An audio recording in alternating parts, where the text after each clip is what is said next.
There are numerous metrics influencing organizational success also to achieve a company's mission. Talking Point connects with Mr. Rohan Amirthiah, Managing Director of Wurth Lanka Private Limited. Welcome to the show. Thank you. Yes. It's been given to understand that no single innovation tool or, for that matter, method will deliver consistency and profitable breakthroughs. Tell us about a systematic approach to build a systematic capability to enhance business. You're right about there is no one single formula for businesses, whether it's small, medium, or large. Each businesses find its way usually when it starts the business, and then they go through a growing process. But in the growth phase, they do identify what is the best capable tool that they have. For example, if I had to give you an example, in a company, the HR system really puts everything in place. The finance team, the production team. So the HR finds a capable assets, which is the human resources. Another company might find the production capability. So everyone tries to manipulate their capability, the one single capability, to enhance profitable growth.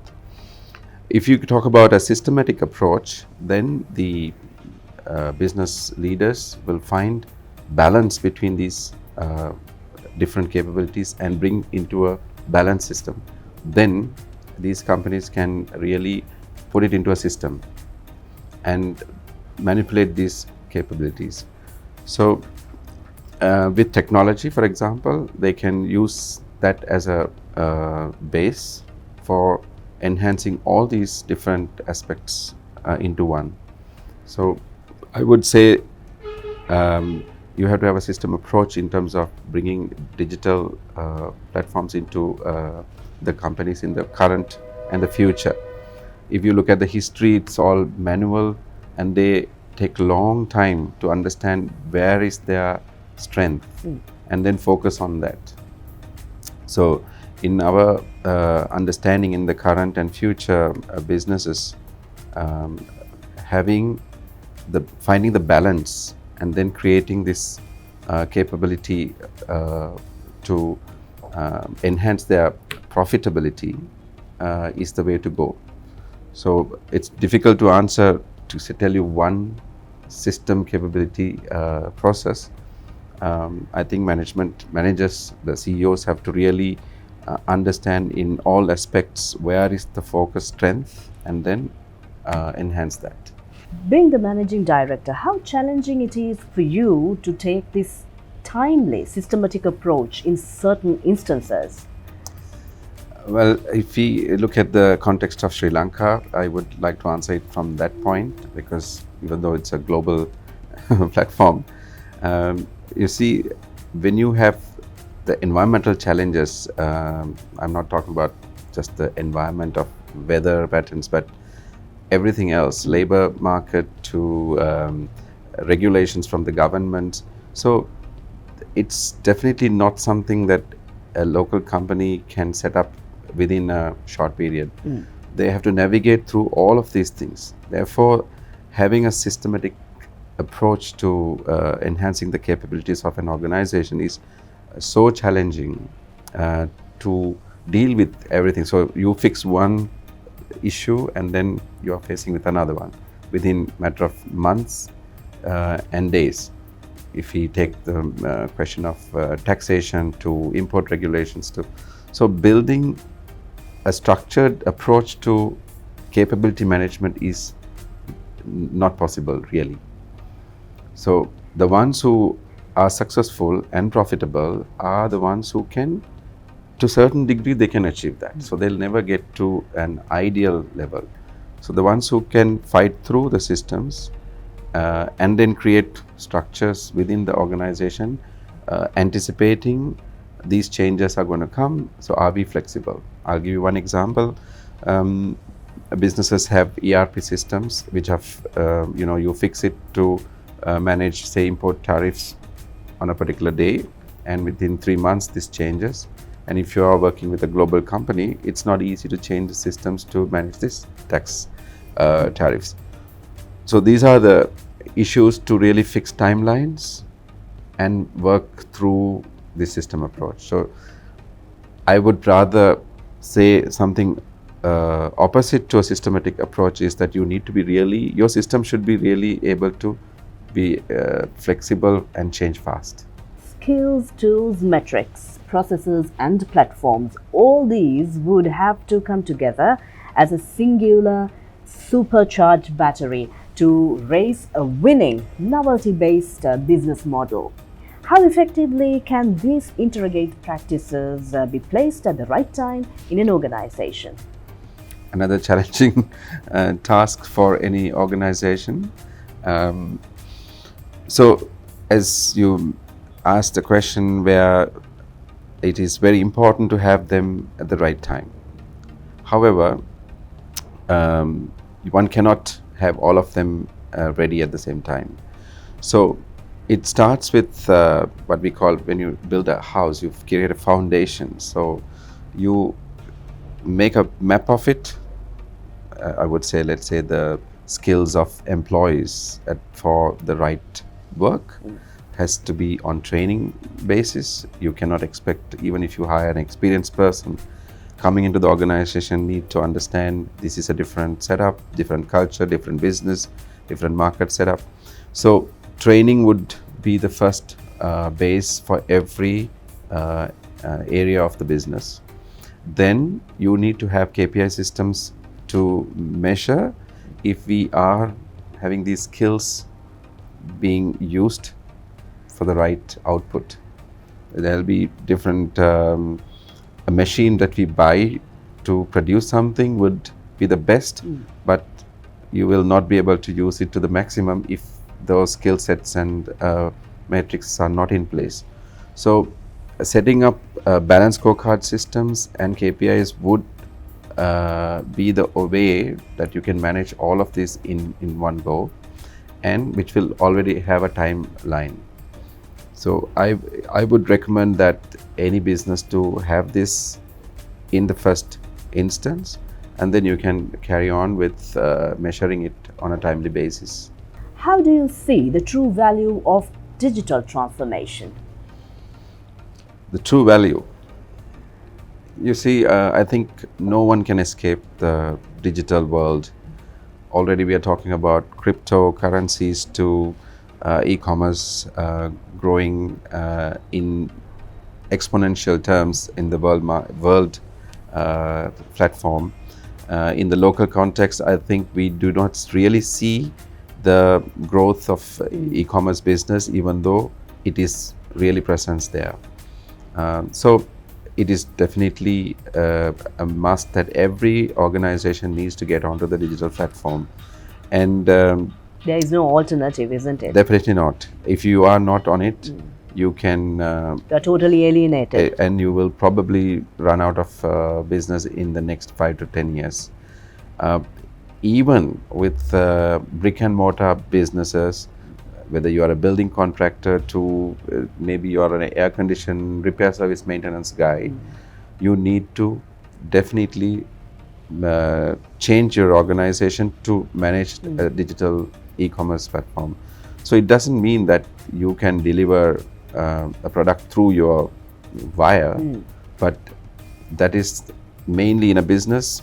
You need to have communication, and then your systems where you deliver information services through the digital platform is what is happening. And then finally, of course, your payment terms and currency exchange.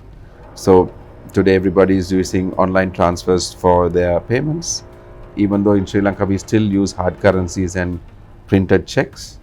This is changing. So even to a carpenter, you could pay online. If he has the account number, you just pay.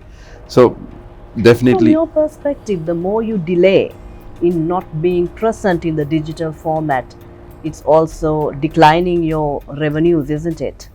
What people, I think what businesses don't see is that they are not seeing a decline, but I think what they are not seeing is what is the opportunity And the reach. reach? So they are not getting that business. Someone else is getting that business. Because of the digital presence. Exactly. So I am happy because we are growing at 10-20% because of my existing model without any digital presence. But you could have grown 30%, 40% or 50% if you had the digital presence. That is the current situation. But in the next 5-10 years time, he won't have a business. Somebody else would have taken it out. So good examples are the Uber, taxis. The guys who had taxi companies here had to quickly invest and create their own apps, because Uber is not even a Sri Lankan company, but everyone is on Uber, and this is pure on a digital basis. There are many more examples, but that's one classic Some of the example. classic examples. It's a timely question. While we're on the same line, Wurth Lanka Private Limited started its operation 25 years ago with a single employee. Tell us more about this success story. That'll be my pleasure. So I'm 25 years in the company, so obviously I was the first employee. 25 years ago, Wurth was not a brand that anyone knew. And when this company headhunted me, and when they explained this, I was a bit, skeptical and not knowing what it is. But I'm very proud and happy to have made a brand in Sri Lanka for Wurth. And today we have 125 employees, and we have over 10,000 customers in 3 different industry that we operate, namely the automobile aftermarket segment, the construction industry where we sell a lot of technical consumables, power tools and the likes, and of course the metal maintenance fabrication market where we provide again a lot of maintenance related tools and technical chemicals to the garment industry, to any factory that operates. So it's a simple idea from Professor Wurth, who was selling nuts and bolts. If you look at our logo, it is actually 2 screw heads together. So we were selling fastening techniques to then destroyed Germany after World War. He was selling only fasteners to build cars, locomotive engines and buildings.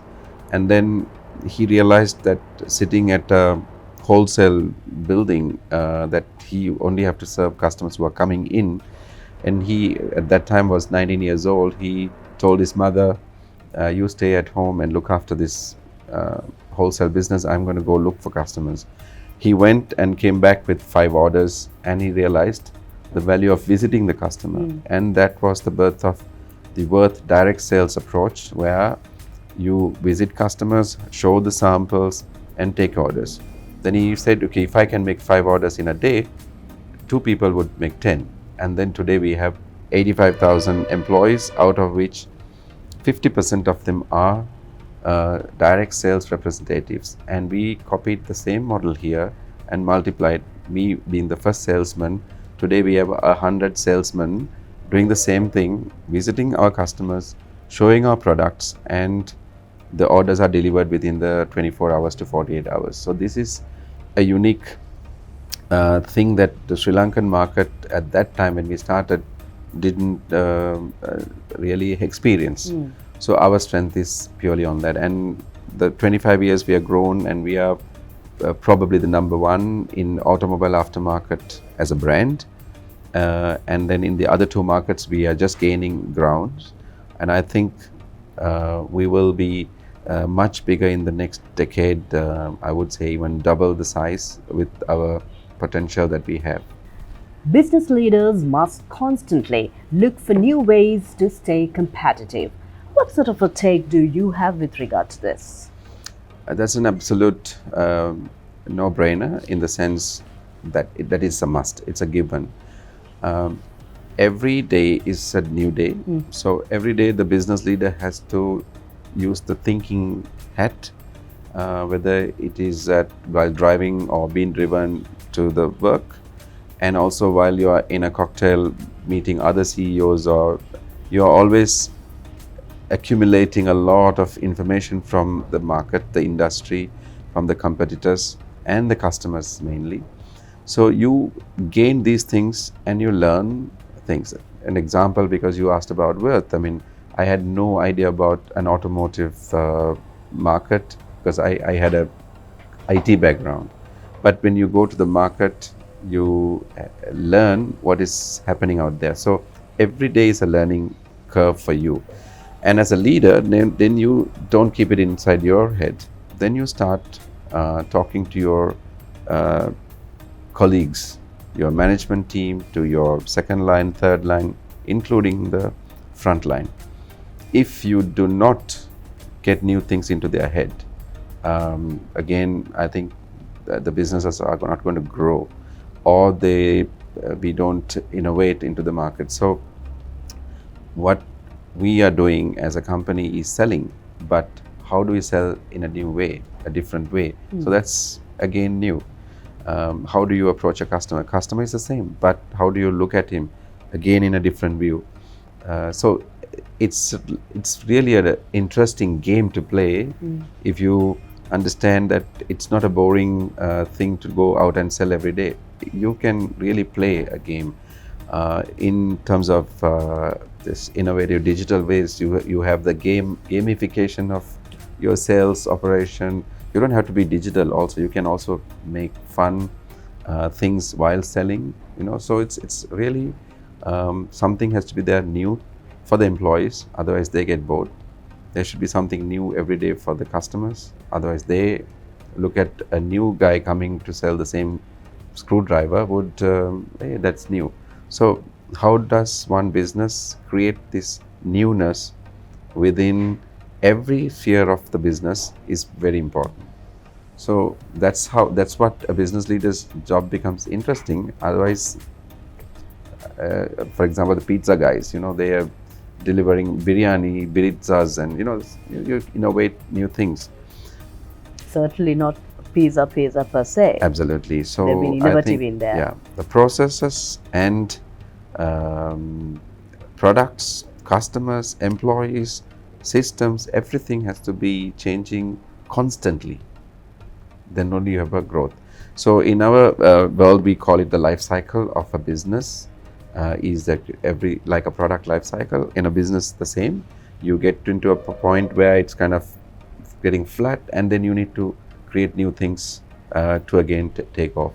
So learning new things and sharing it with your most important team, your workforce and customers is critical. Make that sales call with innovation and creativity, because end of the day it's the same customer, but the customer has been attracted through a different approach.